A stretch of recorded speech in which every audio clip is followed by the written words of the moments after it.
The mystery of the animal mutilations in North America is an old story to retired Arkansas Sheriff Herb Marshall. He witnessed the hysteria surrounding bizarre cattle deaths in his jurisdiction of Washington County. But Marshall wasn't one to go in search of elusive aliens or some unknown beast. He decided to lure whatever was doing the mutilating to him. A good investigator always looks at the what, when, where, why, and how, because there's something that made that animal the way it was. And this is the way we went at it as an investigation with an open mind.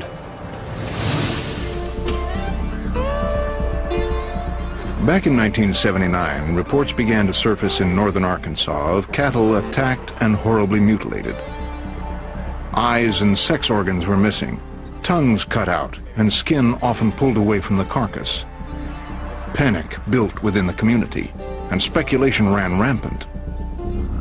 Was it aliens? Satanists? Rick O'Kelly was a deputy under Herb Marshall. I like to call it the War of the World syndrome, because once it got into the press, then the population didn't really want to hear an explanation. But from an investigator standpoint, our concern was whether there were any laws being broken, whether someone was actually intentionally killing people's cattle, which is personal property. The local vet suspected the animals were dying of a disease called blackleg, but that still didn't explain the apparent mutilations. Perplexed, but not ready to buy into either Satan or the supernatural, Marshall hit on a novel experiment. Why not watch a fresh carcass for a couple of days and see what actually happens to it? With the help of the vet, some of his deputies, and one very dead cow, that's exactly what he did. A local rancher donated a carcass, and the deputies laid it out in the middle of an open field to replicate conditions of mutilated cattle found in the county. Then, the group hunkered down for perhaps the weirdest stakeout in history. So we placed 2 officers there, and we worked shifts. We tried to work 8 or 10 hour shifts, and they maintained surveillance on this animal 24 hours a day, day and night. Within the first hours of surveillance, cameras recorded significant bloating. If an animal lays there, especially in the summertime with the heat being right at 100 degrees, and within 24 hours, that animal's going to be pretty bloated. Shifts changed, and deputies tried to stay alert throughout the night as the cow's body continued to expand.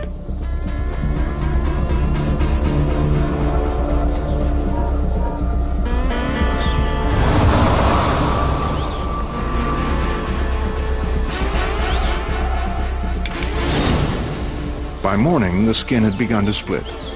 The suspected buzzards don't show, but what the deputies soon discover are thousands of completely unanticipated perpetrators, the blowflies. Once the animal had bloated and the gases had forced a lot of the organs and things from the inside out, then the blowflies cleaned that up very, very quickly. The flies laid eggs in soft crevices like eyes, ears, nostrils, and sex organs. The maggots' mouthhooks clip decomposing flesh, and their saliva dissolves dead tissue. Within hours, these microsurgeons created cuts that appear to rival those made by a scalpel or laser. Insects cleared up another mystery. They cleaned up blood on and around the carcass with amazing efficiency. And in just a matter of hours, they would create a condition where it looked just exactly like what we would see in our investigation. After 48 hours of surveillance, Mother Nature had created a typical cattle mutilation. And the Washington County Sheriff's Department considered the case of unexplained cow mutilations officially closed.